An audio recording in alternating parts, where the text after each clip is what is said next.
Hey guys, welcome to part 2 of the 3BSM Build Guide series.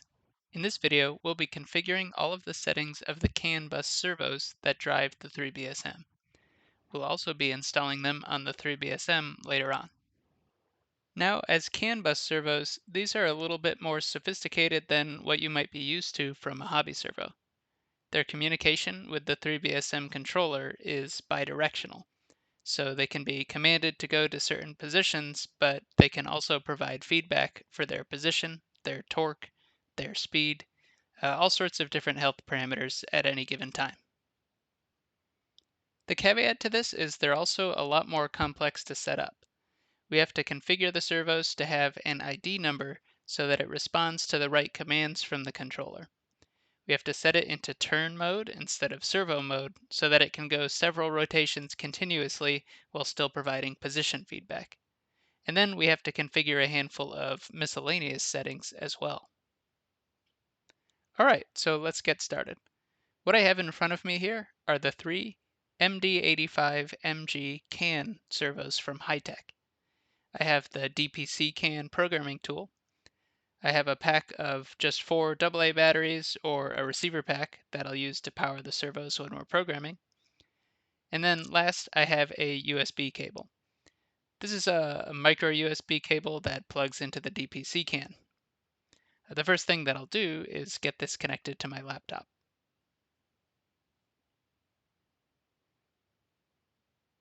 And then I'll also connect it to the DPC CAN tool. And then I'll go ahead and open the Hitech CAN configuration app. Once that's open, we need to choose the COM port that's been allocated to the DPC CAN tool. In my case, it's COM12, but it'll probably be different for you. Then click Open. Now we'll see we're connected to the DPC CAN. We don't have a servo connected yet, so we don't have any servo information, so let's go ahead and plug one of them in.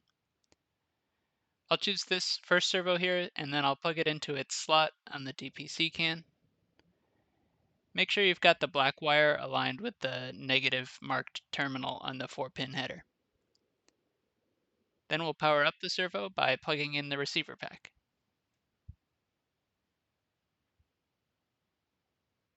Now we can click Read Servo Version. We see that we're connected to an MD85 and the servo version is 1.4. This is the firmware version required in order to work with the 3BSM controller. So if you find that you have servos with a different firmware version, click the button on screen to skip to the part of this video that covers the update process.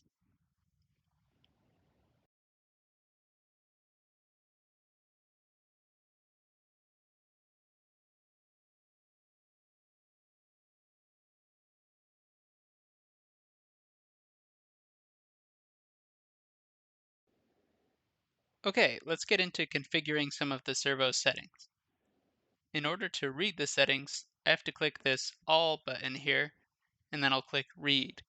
You'll see these fields populate with settings from the servo. The only setting that we need to change on this first page here is ID1. This is the identification number for this particular servo that makes it unique on the CAN bus. For these servos, we'll order them as servo 1, 2, and 3 along the 3BSM. So for this servo, I'll assign it an ID1 of 1. I'll click Set.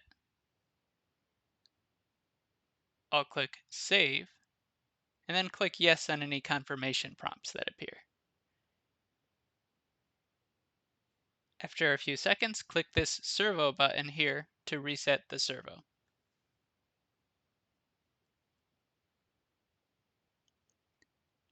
There's an easy way to check if this worked. You'll notice down here we have these left, center, and right buttons we can use to move the servo back and forth. So if I click right, it'll move the servo to its rightmost endpoint, left to its leftmost endpoint, and then back to center. You'll notice the servos have about a 300-degree range of motion by default, but ignore that. We'll be changing it later. By default here, the DPC CAN tool has target ID1 set to 0, which means that all servos on the bus will respond to the tool. But if we change this to 1 and click Set, it's now only sending commands to servo 1, which still works as you'd expect it to. But for example, if we were to change target ID 1 to 2, it's now only sending commands to servo 2, and servo 1 won't respond to any commands at all.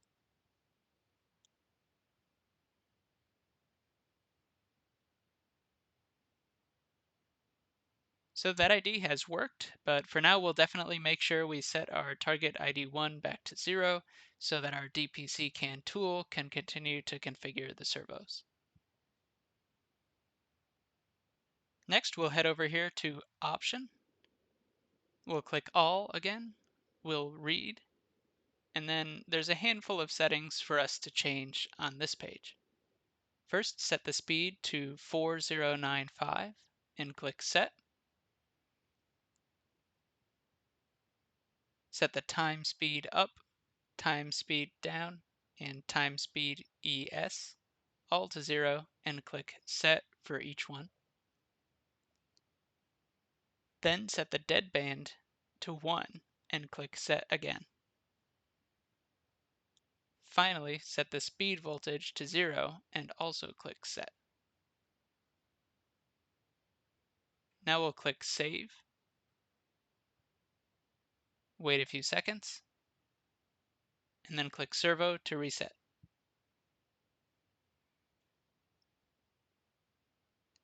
If we want, we can click All here and read again to read these settings and make sure they all stuck, which they have. Next, we'll go to the Mode tab here, click All, and click Read. You'll notice that our servo is in servo mode, which has endpoints at fixed locations that the user sets. We want to set this to turn mode because for the 3BSM, the servo actually needs to rotate more than one full rotation. And we'll click Set. Now, because we're using multiple rotations, we don't want those endpoints anymore at the plus or minus 150 degrees. We want it to be able to go all the way to 360 degrees before rolling over to the next rotation.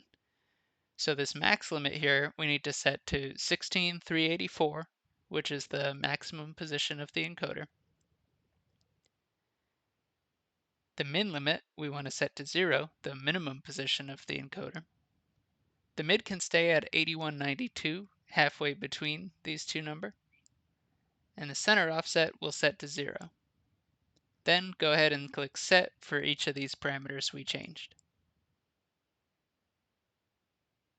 We'll then click Save.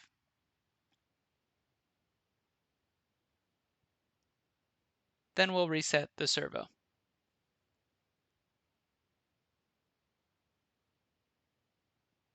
That's it for the configuration on servo 1 here.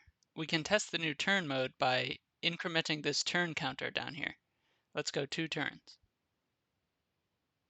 So we've made 2 rotations, and then we'll find that our servo controls for the testing still accept commands to go right, left, and center.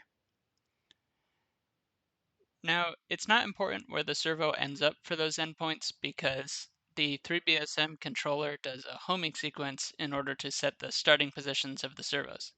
So all we're concerned about here is whether the servo is responding to commands and whether the turn mode is working properly. I'll revert it to 0 turns, and we can go ahead and disconnect this servo.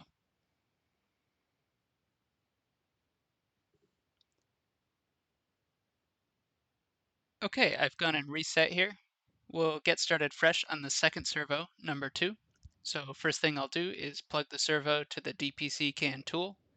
I'll plug in power, and then my USB cable.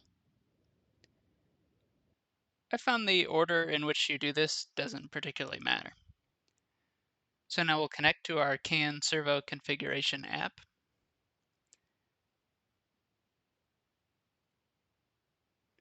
Then we'll read the servo version. So this one's showing version 1.x, which means we're running an old version of the firmware. So what I'll do now is I'll run through the update process and go over it in case you encounter this situation as well. First, we'll close the connection to the DPC can. Then we'll close the configuration tool as well because we're going to use a separate app to do the update. Okay, so now I've got the CAN update program opened. I'll first disconnect the servo from the DPC can and then open the same COM port that we used when running the configuration app. We'll see that we have the DPC can tool connected. I need to click Send Enter. Then I'll plug in the servo. Now we can check the box for echo and click Get Info. We'll see that we have some data from the servo and have a notification that the target has valid firmware. Next, we'll click on Load Patch, and we'll choose the latest version of the servo firmware. I'll provide a link in the description to this firmware in case you need to download it.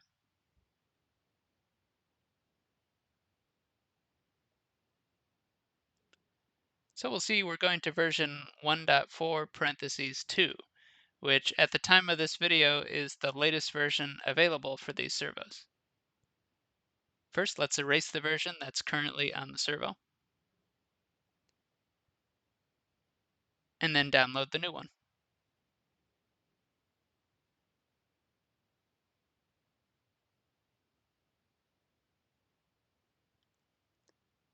Now we see that the target has valid firmware and the target has matched firmware, which means that the version that's currently on the servo agrees with the file we selected. Finally, we'll press Go App to exit the update process and return to normal servo operation. And that's it. The servo is updated. We can close this tool and resume configuration. Back in the configuration app, we'll open the COM port again. We'll read the servo version. We've got version 1.4 (2), so our update was successful. Then we'll read the settings. Now you'll notice on this servo, ID2 by default is set to 1, so we'll need to set that back to 0. It looks like we'll also need to set our CAN bus protocol to 2.0A to match the defaults that were on the previous servo.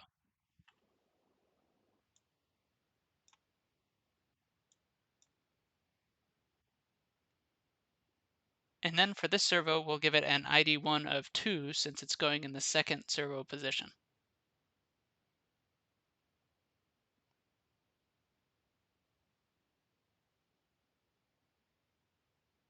All right, everything else on this screen looks good.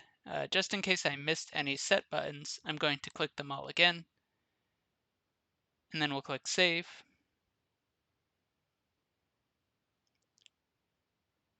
And finally, Servo Reset.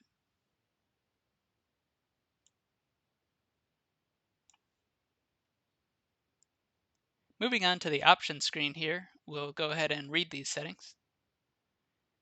It looks like in this case, the defaults all match what we want, so we won't have to change anything on this page. It's possible that the old version of the firmware had defaults for these settings that happen to align with what we need, while the servo that came with version 1.4 already had some changes that we needed to revert. All right, so next we'll check the mode. We'll read these settings. It's servo again, so we need to set that to turn. We'll set our center offset to 0, our max limit to 16,384, our min limit to 0, and we'll leave our mid at 8192. We'll click Set for each of these. We'll click Save, and we'll reset the servo.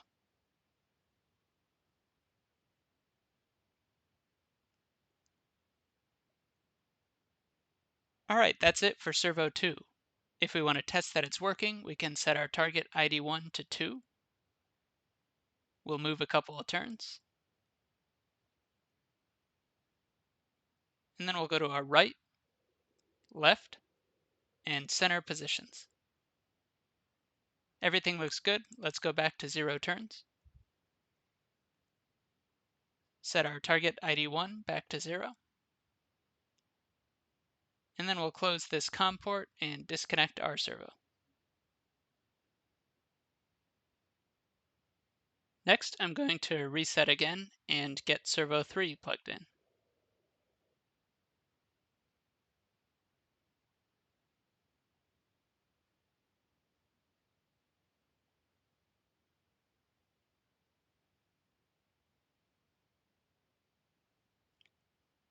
Open the COM port and check the servo version. This one's up to date already, which is convenient, so we can move right into the settings. We'll click All and read all the settings on the first page. Looks like the only setting we'll need to change here is to set ID1 to 3.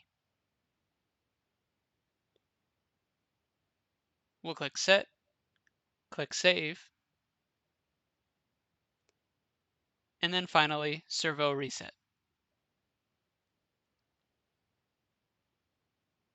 On the Options page, we'll click All and we'll read again. Set the speed to 4095, time speed up, time speed down, time speed ES, all to 0.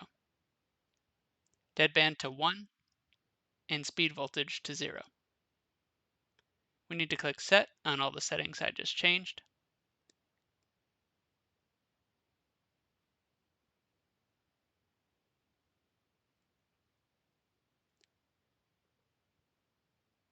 Click Save, and reset the servo. And I'll go ahead and read these back again just to make sure everything updated properly. Lastly, we'll go over to Mode, read the settings. We'll set the run mode to turn, center offset to 0, max limit to 16,384, min limit to 0, and we'll leave the mid at 8192.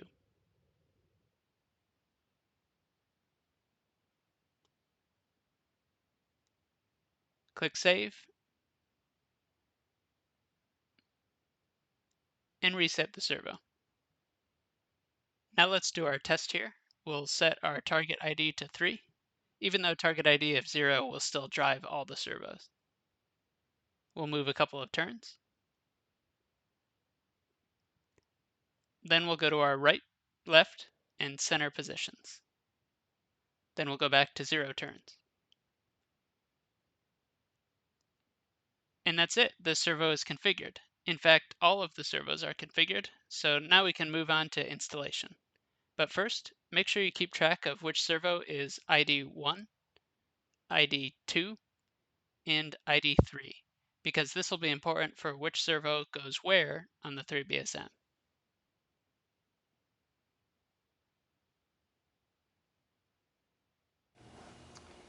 Okay, so now we're all set up for servo installation.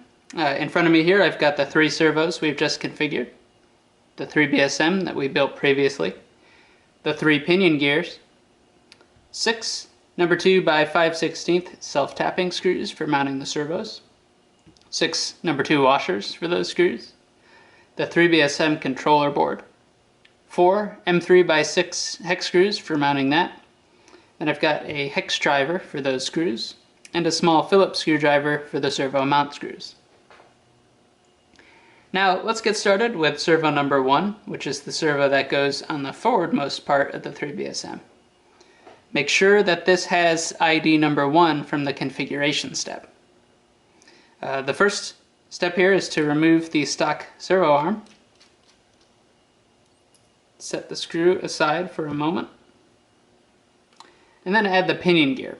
We'll want to make sure that since there's pinion gears that are mirror images of each other, you find one that meshes properly with the first ring gear section when the spline side of the gear is facing forwards towards the front of the 3BSM. If, for example, you had the number 2 position pinion gear by accident, you'd find that it wouldn't properly mesh with the gears.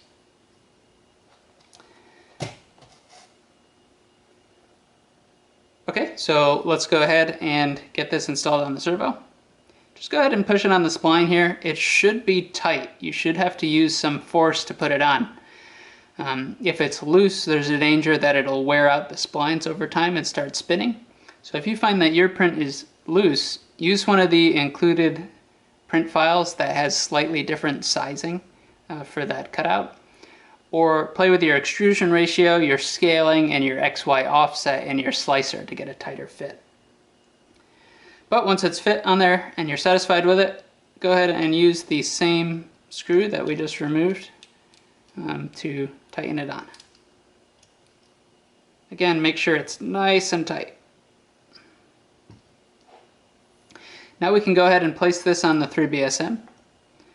This first servo mounts in this orientation with the lettering facing up, and it does not matter where the gear is on the spline or where this pinion gear is on the ring gear, as long as it's on the section that's got teeth and not the section that's empty. So we'll set this down here. I like to put it fairly close to the stopper. We'll grab a number 2 by 5/16 screw with a washer, and we will thread it in one of these servo mount holes. I like to just get it in there loosely on both sides, and then once the servo is in place and we're happy with the fit, we'll tighten them both down.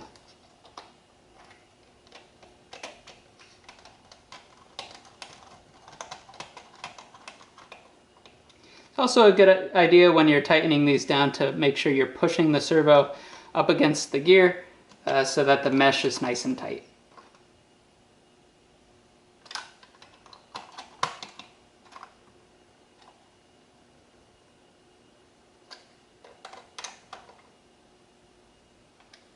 Okay, that's it for 3BSM servo number 1. And you'll see that you can move the gear and everything is meshed properly.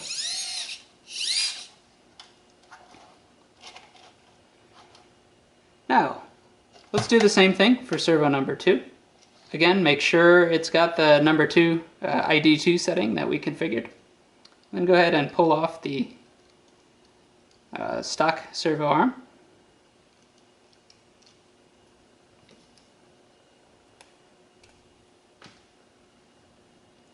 Add the pinion gear and make sure it's the pinion gear that meshes properly with section 2.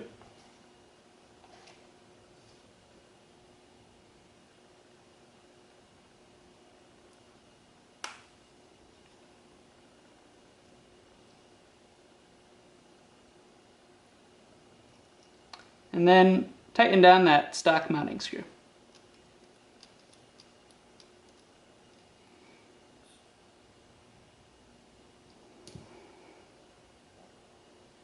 These servos have a little protective plastic over the label that I'm going to peel off as well.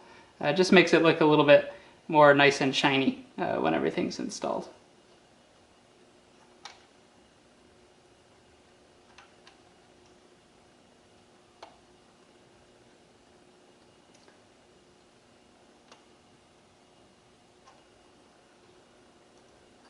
Probably should have done the one on servo number 1 here before mounting it instead of afterwards.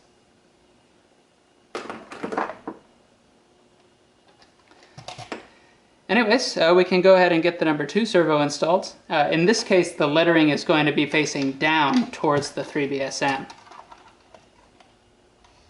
And just like with the first one, we'll get it meshed with the gear just a little bit past the stopper here, or inside of the stopper rather. And it's a good idea to preemptively try to position this so that you can access both of the screws so that they don't get blocked by the servo mount above it. Grab a couple more of these mount screws.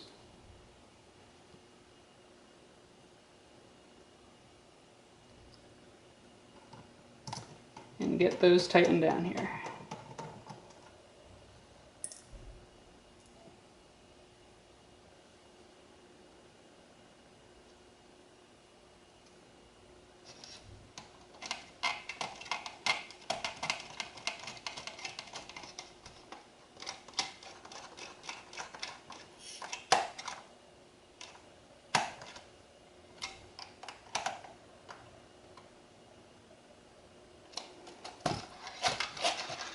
Okay, we're 2/3 of the way done.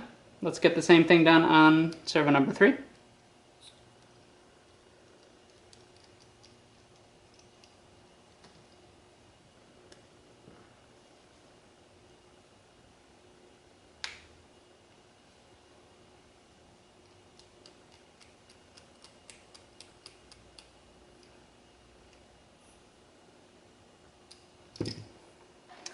And then this one's just going to be the same way the first one was, with the lettering on the servo facing up.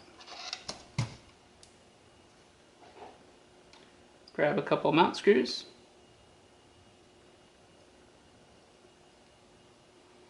And get this mounted.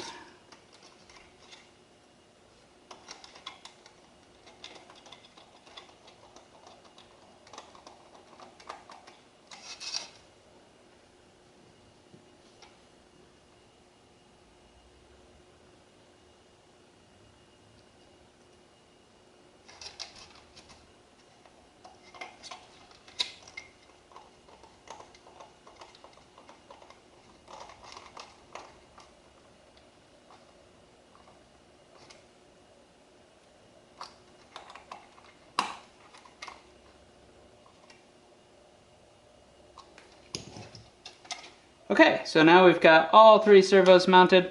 They're all meshed with their gears properly. And each of them is just a little bit away from the end stop on the forward thrust orientation of the nozzle.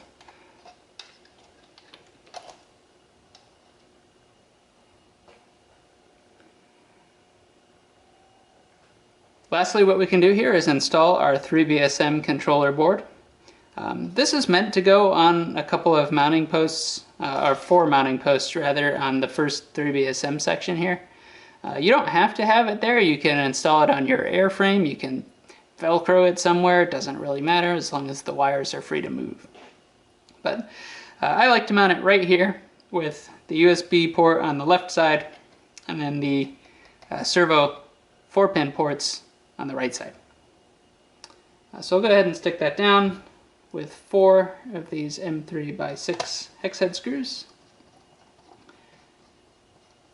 You can also use some just probably number 4 self-tapping screws if you've got them as well. They might thread into the plastic fairly well, but in my experience the M3 screws work fine.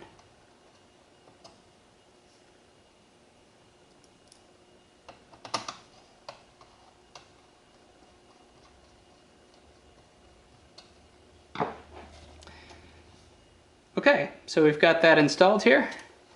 Last step is to plug in the servos. Now, since CAN bus is a bus, all of these servos are plugged into the same conductors. It doesn't matter whether you're plugged into the bottom, the middle, or the top row of pins.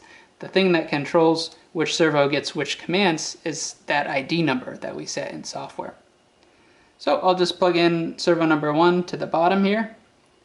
You'll see that the board has a ground little line of text that shows that the black wires for these connectors should be facing the bottom edge of the board in my point of view here. Or you can also look at it as the connector, the little windows that show the pins are going to be facing down towards the 3BSM. Alright, I'm going to loop this second wire for servo number 2 around and plug it in the second position. And then finally the wire for servo number 3 into the top position. Now you can secure these extra leads pretty much however you want. On my test bed I've got them zip tied to some posts on the airframe. But what you want to do is make sure that you have enough slack here for the full range of motion of the nozzle. Because when we're in the VTOL position, these servos are going to move, and you want to make sure that they don't unplug themselves the first time you do that. But for now, since we're just doing configuration, I'm going to leave them loose. We can get everything set up, and then we can do our cable management after the final setup is done. Okay, so in this video, we've configured the servos in software. got them mounted to the 3BSM with their pinion gears, and we also mounted the 3BSM controller board. In the next video, we'll do the software setup with the 3BSM configuration app to get all of our settings programmed properly and the 3BSM controller working with our RC receiver. Thanks for watching, and I'll see you in the next video.